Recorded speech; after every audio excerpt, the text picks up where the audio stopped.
Baik, Bismillahirrahmanirrahim. Assalamualaikum warahmatullahi wabarakatuh. Perkenalkan, nama saya Isnita. Di sini saya akan memaparkan laporan hasil magang 1 di Min 1 Sinjai.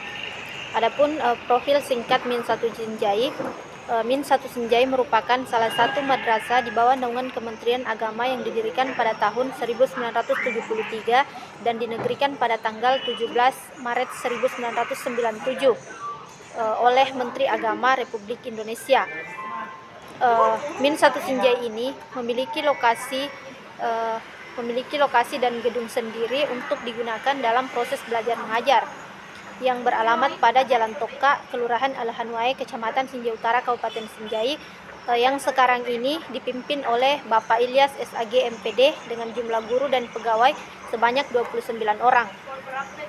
Adapun hasil magang 1 mengenai pengamatan langsung kultur sekolah itu, berdasarkan hasil pengamatan mengenai kultur sekolah di Min 1 Sinjai, maka dapat disimpulkan bahwa perilaku peserta didik terhadap guru sudah cukup baik, di mana akan tetapi perilaku antar sesama temannya masih perlu ditingkatkan.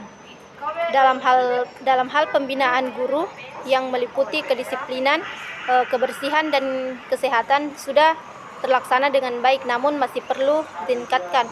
Sekolah ini juga memiliki kultur sekolah yang cukup baik, di mana sekolah ini sangat menanamkan nilai-nilai keagamaan kepada peserta didik.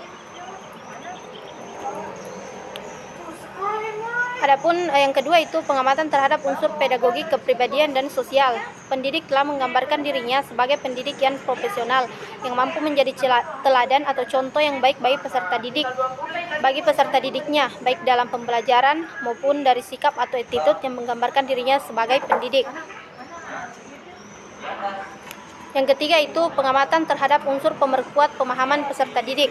Berdasarkan observasi yang saya lakukan di Min 1 Sinjai itu, dalam unsur pemerkuat pemahaman peserta didik bahwa sebenarnya guru sudah mampu memahami karakteristik setiap peserta didik yang dihadapinya. Seperti guru memperhatikan peserta didik yang memiliki kelemahan fisik agar dapat mengikuti aktivitas pembelajaran dengan baik. Ini terbukti di kelas 3. Terdapat anak yang memiliki keterbelakangan mental. Guru lebih mendahulukan anak tersebut sebelum memperhatikan peserta didik yang lain. Ada yang kelima itu pengamatan terhadap proses pembelajaran langsung di kelas. Pada pengamatan proses pembelajaran langsung di kelas, guru melaksanakan proses pembelajaran dengan baik, di mana sebelum guru membuka pelajaran, guru menyampaikan kompetensi yang akan dicapai terlebih dahulu dengan mengacu pada silabus dan RPP. Dalam menyampaikan inti pembelajaran, pendidik pun terlihat sangat lihai. Materi yang diberikan juga sesuai dengan kompetensi atau indikator yang telah dibuat. Selain itu, guru juga melaksanakan pembelajaran dengan tingkat perkembangan peserta didik. Hal ini dapat dilihat ketika guru mengaitkan materi pembelajaran dengan realita kehidupan peserta didik agar mudah dimengerti sesuai dengan tingkat perkembangan peserta didik. Yang keenam itu pengamatan terhadap refleksi pembelajaran.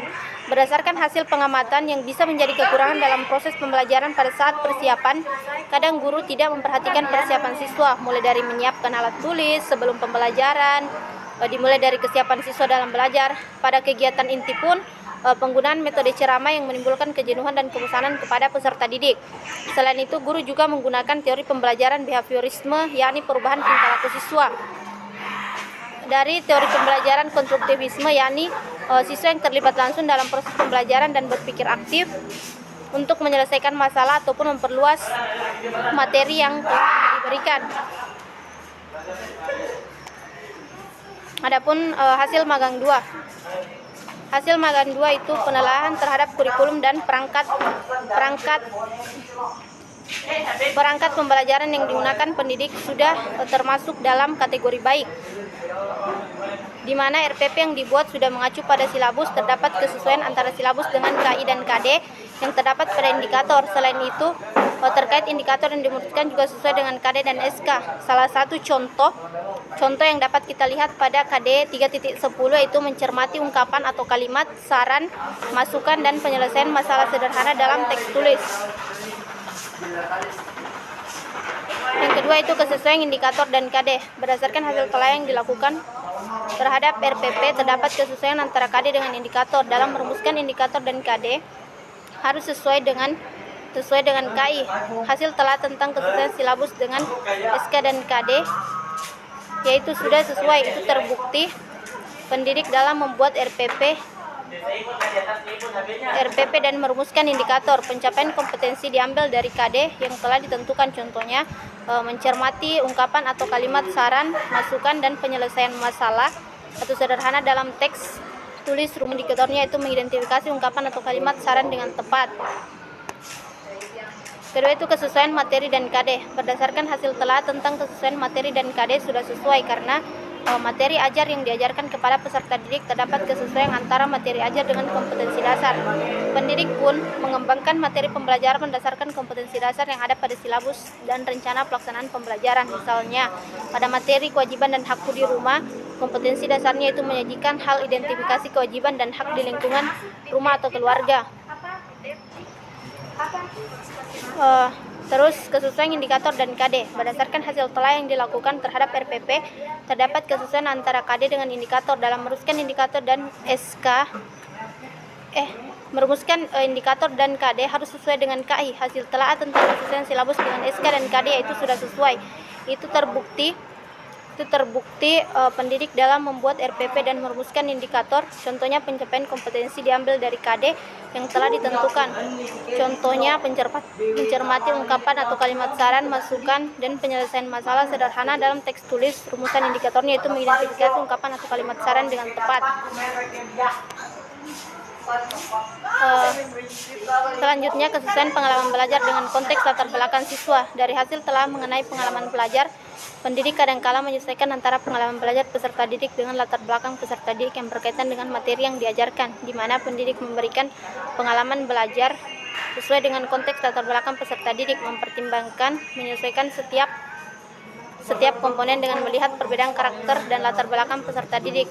Hal ini dapat dilihat ketika pendidik menerangkan suatu materi dengan mengambil contoh pada kehidupan sehari-hari peserta didik.